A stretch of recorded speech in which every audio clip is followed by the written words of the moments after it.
At the end of World War II, the Americans changed the way the world worked.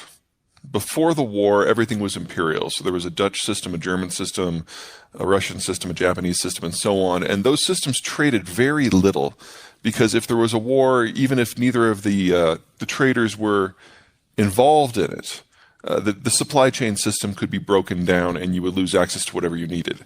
So you kept things in-house whenever you could.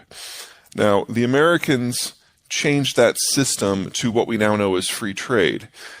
So the Americans committed their navy, which was really the only one of size to survive the war, so that anyone could go anywhere and interface with any partner and participate in any supply chain or access any raw material if in exchange they lined up with the United States to fight the Soviets in the Cold War.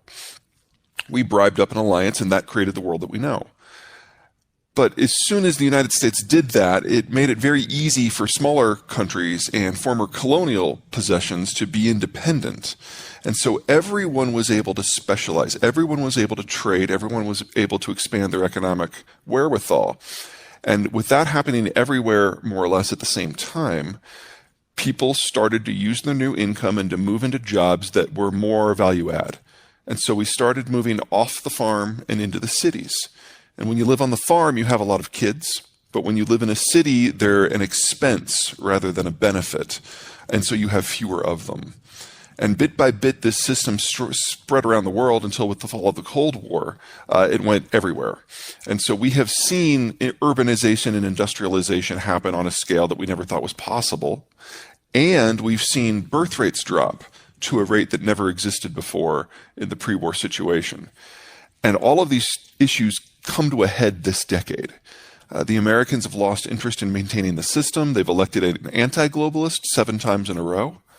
And now in the advanced world, there are no longer sufficient young people to even pretend to regenerate the demographic structures moving forward, and they're all moving into mass retirement. And even in the younger countries, they've already aged past the point of potential reconstitution in most cases.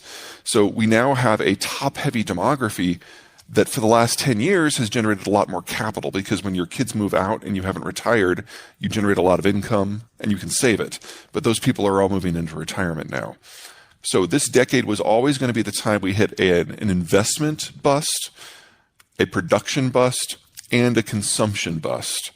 And we don't have an economic model that works in that era. And so we're starting from scratch. And the Ukraine war is a hard stop. And coronavirus sped it up by a couple of years. And so here we are. Yeah. That's going to be a different answer based on who I speak with. But definitely one of the big themes is, when can we get back to normal? Mm-hmm. And when are we going to find a new balance that works for both the Americans and the Chinese? And those are definitely the wrong questions. The demographic system has tipped already. And so we're never going back to the consumption and production balance that we had in 2019. That got muddled by COVID. We were all worried about other things for 2 years, and in that time we shifted.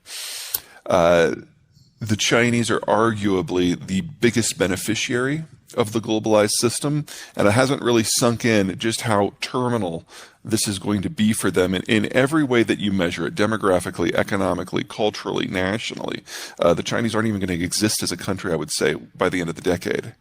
And that's before you start factoring in some of the more acute things that are happening because of the Ukraine war and their disruption to agricultural, industrial, and energy markets, in all cases of which the Chinese are the biggest loser from the war, with the obvious exception of Ukraine itself. Mm. Yeah.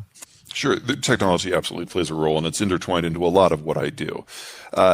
The question, of course, is whether or not everyone's at the same technological level or not. So one of the reasons that the Brits were so successful is not only were they an island, so the technologies of deep water navigation worked better for them than they did for anyone else. They were also then the pioneers of what we now call the Industrial Revolution. And for a good century and a half, it really was just them that had mastered those technologies. And so for the purpose of imperial expansion, for a century and a half, the Brits literally brought a gun to a knife fight over and over and over and did very well. But as soon as the technology started to spread to other entities, we went to broad-scale wars in which the Brits were a player, not the player. And ultimately, we ended up with all the colonies breaking away, because even if you're at the top of the line for tech and your opponent is at the bottom of the line, but you're in the same technological suite, then it comes down to things like numbers. And 30,000 Brits occupied India until they couldn't. Right. I would say that we're well past the point of no return on that. The most recent data we've got out of the Chinese suggests that their population actually peaked back in 2003, and that they've been overcounting their population by perhaps as many as 100 million. All who would have been born since the one-child policy, and most of whom are probably women.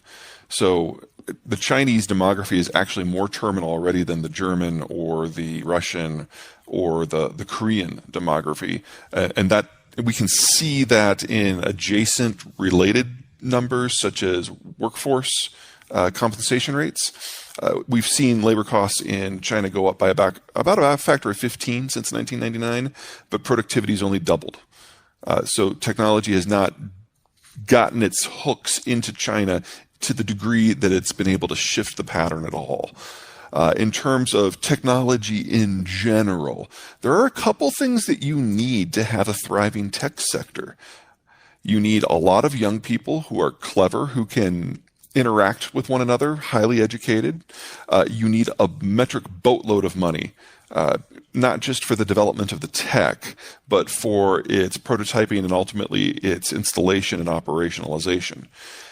We don't have that anymore.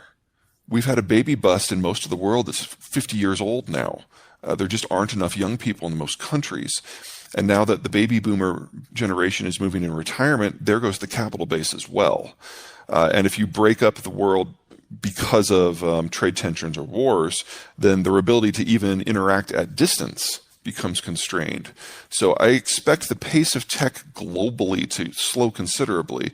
There will be some places like the United States that this is less true for, because our baby boomers actually had kids. We know them as millennials.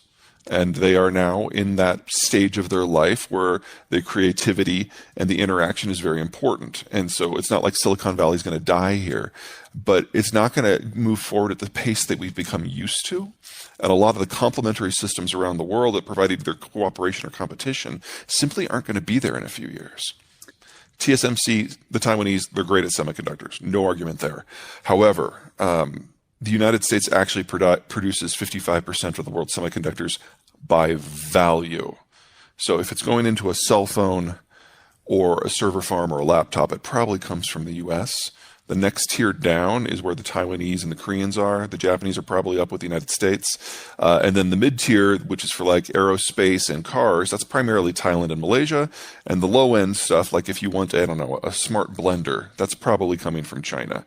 So all the Internet of Things, that's all the Chinese stuff. I've always been a little dubious of that personally. I don't need a smart refrigerator, but I would argue we can get by without that. Now, there's a lot of pinch points in all of this. But let's talk about Taiwan specifically. If the Chinese were to capture Taiwan tomorrow without a shot being fired, they could not operate TSMC.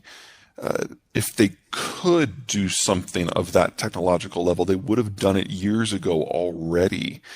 The Chinese will participate in any manufacturing that they can do. It doesn't matter if it's cost effective. They'll subsidize it because for them it's more an employment issue more than anything else. And the jobs that the United States has lost to China are ones that were in industries where the Chinese can compete. And everything that's left is something where they can't. The same goes for Taiwan.